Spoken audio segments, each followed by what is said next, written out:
অনেকের মনেই প্রশ্ন চলছে মায়ের অ্যাক্সিডেন্টটা কিভাবে হয়েছিল, কবে হয়েছিল, কিসের সঙ্গে হয়েছিল, আর মায়ের অ্যাক্সিডেন্টে যে হয়েছিল এটাতে কার দোষ ছিল, মায়ের দোষ ছিল নাকি যে চালিয়ে নিয়ে যাচ্ছিল তার দোষ ছিল, আর সবটাই বলবো। তো হাই এভরিওয়ান, গুড মর্নিং। আবারও স্বাগত আমার একটি নতুন ভিডিওতে। আশা করছি সকলে খুব ভালো আছেন আর সুস্থ আছেন।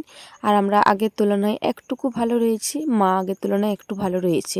আজকের দিনটা ছিল মঙ্গলবার, মানে বিপদদারণীর দিন ছিল আমাদের এখানে। সেদিনকে বিপদদারণী ছিল। এখন ঘড়ির কাঁটায় সকাল ওই 9টা মতো বাজবে। এখন থেকে আজকের ব্লগটা আমি শুরু করছি। আশা করছি আজকের ব্লগটা আপনাদের ভালো লেগে থাকবে। তো আপনাদেরকে বলেইছিলাম যে মায়ের একটা অ্যাক্সিডেন্ট হয়েছে, তো কালকে সেই কারণে হসপিটাল নিয়ে গিয়েছিল। তবে কালকে আবার ওরা ছুটি দিয়ে দিয়েছিল, কালকে কিন্তু মাকে ভর্তি নেয়নি। তো আজকে আবারও নিয়ে যেতে হয়েছে। মা আর এই কিছুক্ষণ আগেই গেল। মা আরে যাওয়ার পরে ওইদিকে সোনামাকে খাবার খাইয়ে ঘুম পাড়িয়ে দিয়েছি। আজকে সোনামাও বেশ অনেকটা সকালে উঠে পড়েছিল, সেই কারণে সোনামা আবারও ঘুমিয়ে পড়েছে। তো যাই হোক, ওইদিকে সোনামা ঘুমাচ্ছে, ততক্ষণকে ভাবলাম যে এইদিকে আটাটা মেখে নিই। এখন ঘড়ির কাঁটায় ওই 9টা সাড়ে 9টার মতো বাজবে। আজকে কিন্তু আমাদের বাড়ির কোনো কিছু কাজ এখনও পর্যন্ত হয়নি। অন্যদিন এই টাইমে তো আমাদের অর্ধেক কাজ হয়ে যায়। তবে মা আরে ওই যে 8:30 মতো বাজবে ওই রকম টাইমে বাড়ির থেকে বেরোলো। তো সেই কারণে সকাল থেকে সেই রকম কোনো কাজে হাত দিতে পারিনি। আজকে যেহেতু বিপদারণী ছিল, তো সেই কারণে সকাল সকাল স্নান করে মায়ের জন্য আর মাসিমণির জন্য একটু করে সুজি করে দিয়েছি। মা বলতে আমার শাশুড়ি মা আর আমার ছোট মাসিমণি মায়ের সঙ্গে গিয়েছে। তো সেই কারণে ওদের জন্য বিপদারণীর জন্য অল্প করে সুজি করে দিয়েছি। সকালে যদি অল্প মতো লুচি করে দিতে পারতাম তাহলে একটু মনটা তৃপ্তি হতো। শুধু সুজি খেয়ে তো পেট ভরবে না। তবে কিছু করার নেই, জানেন তো, অত সকালে আর লুচি করতে পারিনি। এই বাচ্চা ছেলে আমাদের দুটো বাড়িতে রয়েছে, তো এই দুটো বাচ্চা ছেলে নিয়ে এত সকালে আর লুচি করতে পারিনি। ও অল্প পরিমাণে সুজি করে দিয়েছি, ওইটাই আপাতত খাবে। তারপরে এসে পড়ে না হয় লুচি আর সুজি খাবে। যাই হোক, এইদিকে আমার আটাটা মাখা হয়ে গিয়েছে। আটাটা ভালো করে মেখে পরে এরপরে এইদিকে লেচিগুলো কেটে নিচ্ছি। আজকে বাবা সকালে উঠেই চলে গিয়েছে মাঠ। আর কালকে রাত্রের থেকে দাদার প্রচুর পরিমাণে জ্বর আর প্রচুর পরিমাণে বমি হচ্ছে। সেই কারণে সকাল থেকে দোকান যাওয়ার মতো কেউ নেই। তো সেই কারণে সর্ষের তেলে কিন্তু ময়ানটা দিয়ে দিলাম। যে সাদা তেল হলে ভালো হতো, তবে হাতের কাছে সর্ষের তেলটা ছিল, এইটাই দিয়ে দিলাম। আর সর্ষের তেলে যে খারাপ লাগে তা কিন্তু নয়। যাই হোক, এদিকে কিন্তু আমার সব কটা নিচে একদম পাকানো হয়ে গিয়েছে। একটু একটু করে নিচেগুলো পাকাচ্ছি আর অল্প অল্প করে তেল বুলিয়ে রাখছি। তাহলে এই নিচেগুলি যখন বেলবো তখন কিন্তু বেলতে সুবিধা হবে। যাই হোক, ওইদিকে দিদিভাই খেপাকে খাওয়াচ্ছে, খেপাকে খাওয়ানো হোক, তারপরে নিচুগুলো করতে আরম্ভ করব। এখন ঘড়ির কাঁটায় ওই 10টা 10-15 মতো বাজবে। এই মুহূর্তে সোনা পাপাকে দিদিভাইয়ের খাওয়ানো কমপ্লিট হয়ে গিয়েছে। আর ওইদিকে আমার সোনা মাটা উঠে পড়েছে। উঠে পড়ে ওর বড় মার সাথে মুড়ি খাচ্ছিল। আর এই যে এইদিকে এসেছে ওর জেম্মাকে মুড়ি খাওয়ানোর জন্য। ওর একটুখানি আদর খেতে ইচ্ছা করছিল, তো সেই কারণে জেম্মার কাছে আদর খেয়ে পড়ে আবারও চলে গিয়েছে। যেতে চাইছিল না, তবে ওর জেম্মা অনেক ভুলিয়ে ভালিয়ে পাঠিয়ে দিয়েছে। যেহেতু উনুন চালটা রয়েছে, গরম তেল রয়েছে কড়াইতে, বাই চান্স যদি কোনো বিপদ হয়ে যায়, তো সেই কারণে ওর জেম্মা পাঠিয়ে দিয়েছে। যাই হোক, এইদিকে আমি লুচিগুলো বেনে নিচ্ছি আর এদিকে দিদিভাই একে একে লুচিগুলো ছেঁকে নিচ্ছে। আর এই কিছুক্ষণ আগে লুচি ছাকার জন্য পাড়ার একটা ছেলেকে দিয়ে সাদা তেল আনা করানো হলো। যাই হোক, এখন ঘড়ির কাঁটায় ওই 11:30 মতো বাজবে। এই মুহূর্তে কিন্তু আমাদের রান্না বান্না সব কিছুই কমপ্লিট। আজকে দিদিভাই সব কিছু করে দিয়েছে। আজকে আলু পোস্ত হয়েছে, পটলের সয়াবিনে আলুতে একটা তরকারি হয়েছে, আর ভাত করা হয়েছে। এই মুহূর্তে মায়ের জন্য আমি আলু চাল সেদ্ধ চাপিয়ে দিচ্ছি, কারণ মা যেহেতু এখন আমাদের বাড়িতেই রয়েছে, এসে পরে আলু চাল সেদ্ধটা খাবে। মা তো এখন গোটা খাবার খেতে পারছে না, ওই ম্যাশ করে করে সব কিছু খাওয়াতে হচ্ছে। ঘড়ির কাঁটায় ওই 6:30 মতো বাজে, সন্ধে হয়েই এসেছে। কোথা থেকে যে শুরু করব আমি কিছুই বুঝতে পারছি না। আপনারা অনেকেই জানতে চেয়েছেন মায়ের কি হয়েছে, কিভাবে কি হয়েছে। তো আমি দুদিন আপনার সাথে কোনো কিছু শেয়ার করতে পারিনি, শেয়ার করার মতো আমি পজিশনে ছিলাম না, এখনও নেই। তবুও মানে আমি যেহেতু একটা প্রফেশনালভাবে একটা ফেসবুকে ইউটিউবে দুটো জায়গাতেই একটা কাজ করছি, তো আপনাদের অনেকে ভালোবাসা পেয়েছি, অনেকেই অনেক সুন্দর সুন্দর কমেন্ট করেছেন, অনেকেই জানতে চেয়েছেন যে তোমার মায়ের কি হয়েছে, এখন ভালো আছে নাকি। তো তার জন্য বিশেষ করে এই ভিডিওটা করা। সোমবারকে আপনারা হয়তো ওই ব্লগটা দেখে নিয়েছেন যে পুজো দিতে গিয়েছিলাম। পুজো দিয়ে এসে পরে ভাত খেয়ে পরে আপনারা দেখেইছিলেন যে সোনামা ঘুমিয়ে এসে গিয়েছিলো মায়ের বাড়িতেই। তো সোনামাকে নিয়ে আমি বাড়ি চলে গিয়েছিলাম। তো ওই যে সোনামাকে নিয়ে বাড়ি গিয়েছিলাম, সোনামাকে নিয়ে আমি ঘুমিয়ে পড়েছিলাম। তো মিনিমাম 12:30 মতো বাজবো, এরকম টাইমে সোনামাকে নিয়ে আমি ঘুমিয়ে পড়েছিলাম।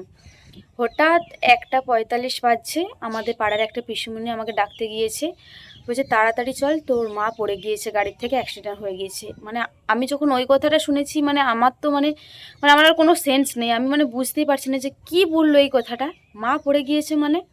আমি তো সোনামাকে ওই ঘুমন্ত অবস্থাতেই নিয়ে পরে ছুটে এসেছি। আমাদের ঘর থেকে জাস্ট একটুকু গিয়েছে, মানে আমাদের ঘর থেকে আমাদের এই বাকুলের ঘরগুলো, মানে এই কাকু কাকিমাদের বাড়িতে পর্যন্ত গিয়েছে।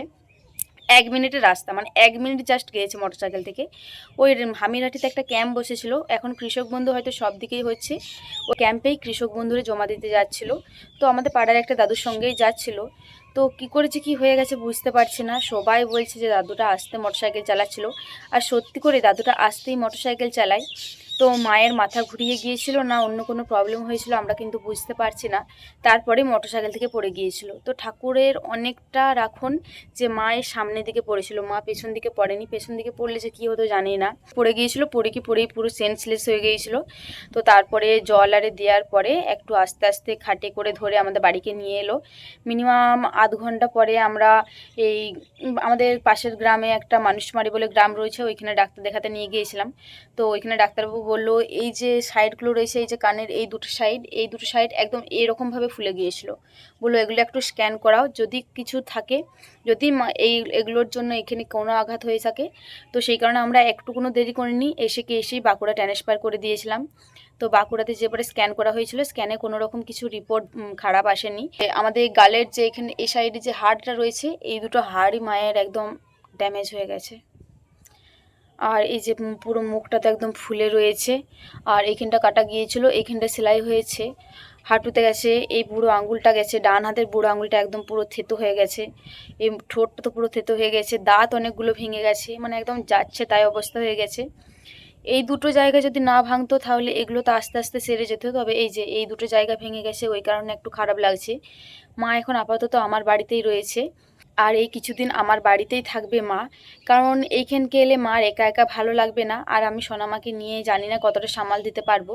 তো সেই কারণে আমি মাকে আমার কাছেই রেখেছি, ওইখানে সবাই আছে, আমরা সবাই মিলেই যত্ন করছি, আমি, দিদিভাই, আমার শাশুড়ি মা সবাই মিলেই। তো মা ওইখানেই ভালো আছে, সবাইকে দেখতে পারছে, মনটা ভালো থাকবে। আর বাড়িতে একা থাকলে কী হবে, আরও বেশি টেনশন করবে। তো ডাক্তারবাবু যেদিনকে নিয়ে গিয়েছিল সেদিনকে ওইখান থেকে ছেড়ে দিয়েছিল, প্রতিদিন এখন হসপিটাল নিয়ে যেতে হচ্ছে। তারপরের দিনকে নিয়ে যেতে বলেছিল যে এটা সার্জারি করা হবে, প্লাস্টিক সার্জারি। সেদিনকে নিয়ে গিয়েছিল, মানে মঙ্গলবার দিন, কালকে নিয়ে গিয়েছিল। তো মঙ্গলবার দিন নিয়ে যাওয়ার পরে বলেছিল যে না আজকে ডাক্তারবাবু আসেননি, ওই স্টাফরা দেখেছিল। তো আমি যেহেতু মঙ্গলবারের ভিডিওটা পোস্ট করছি, তো মঙ্গলবার দিন মাকে নিয়ে গিয়েছিল, মঙ্গলবারে স্টাফরা দেখেছিল, ডাক্তারবাবু কিন্তু দেখেনি, সেদিনকে সার্জারি ডাক্তার আসেনি। আবার কালকে মানে বুধবারকে যেতে বলেছে। এখন আপাতত বলেছে যে বুধবার দিন আশা করছি প্লাস্টিক সার্জারি হয়ে যাবে। এবারে বাঁকুড়া হসপিটাল বলা যাবে না কখন কি হবে, আপাতত কালকে আবার নিয়ে যাওয়া হবে। ঠাকুরের কৃপায় এখন একটুকু মা ভালো রয়েছে, আর খাবার তো কোনো কিছু খেতে পারছে না, ওই লিকুইড জাতীয় খাবারই মাকে খাইয়ে রাখছি। আর এটাতে কিন্তু মায়েরও কোনো দোষ ছিল না, আর যে দাদুটা চালিয়ে নিয়ে যাচ্ছিলো তারও কোনো দোষ ছিল না। এটা একদম পুরোটাই ভগবানের হাতে, ভাগ্যে লেখা ছিল, কি আর করা যাবে, যেটা হয়ে গিয়েছে সেটা নিয়ে আর আফসোস তো করা যাবে না।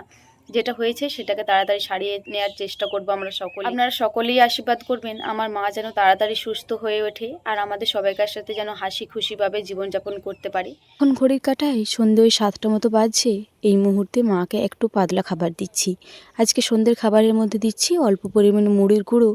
তো চিবিয়ে কোনো কিছু খাবার খেতে পাচ্ছে না, সেই কারণে একটু জল দিয়ে পরে খাবারটা পাতলা করে নিচ্ছি। আমরা গোটা খাবার চিবিয়ে চিবিয়ে পেট ভর্তি করে খাচ্ছি, আর এদিকে আমার মাটা কিছুই খেতে পারছে না। এর থেকে কষ্ট হয়তো একটা মেয়ের জীবনে আর কিছুই নেই।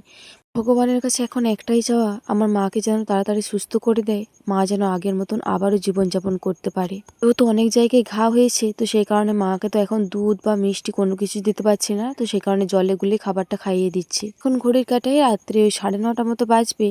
এই মুহূর্তে মাকে রাত্রের খাবার খাওয়ানো কমপ্লিট হয়ে গিয়েছে। আজকে মাকে রাত্রে অল্প পরিমাণে সুজি খাইয়ে দিয়েছি। প্রথমে সুজিটা ভেজে নিয়েছিলাম, মিক্সিতে ঘুরিয়ে পরে অল্প পরিমাণে জল দিয়ে একদম পাতলা করে সেদ্ধ করে পরে ওইটা খাইয়েছি। খাবারটা খাওয়ানোর পরে 2-3টে ওষুধ আছে, ওগুলোই একে একে কষ্ট করে খাচ্ছে।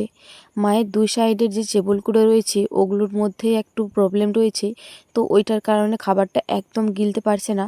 তো সেই কারণে মায়ের একটু অসুবিধা হচ্ছে, আপনারা হয়তো দেখে বুঝতেই পারছেন যে আমার মাটা কতটা পরিমাণে কষ্ট পাচ্ছে। এদিকে মায়ের ওষুধ খাওয়া কমপ্লিট হয়ে গেলেই মাকে শুয়ে দেবো। আর এদিকে ঠাকুমা রয়েছে, ঠাকুমা কিন্তু এখন আমাদের বাড়িতেই থাকছে।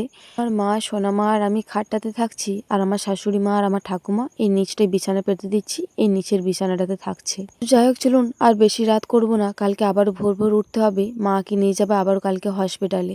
আজকের ভিডিওটা তাহলে এই পর্যন্তই, আবারও দেখা হবে পরবর্তী কোনো ভিডিওতে। ততক্ষণে সকলে খুব ভালো থাকবেন আর সুস্থ থাকবেন।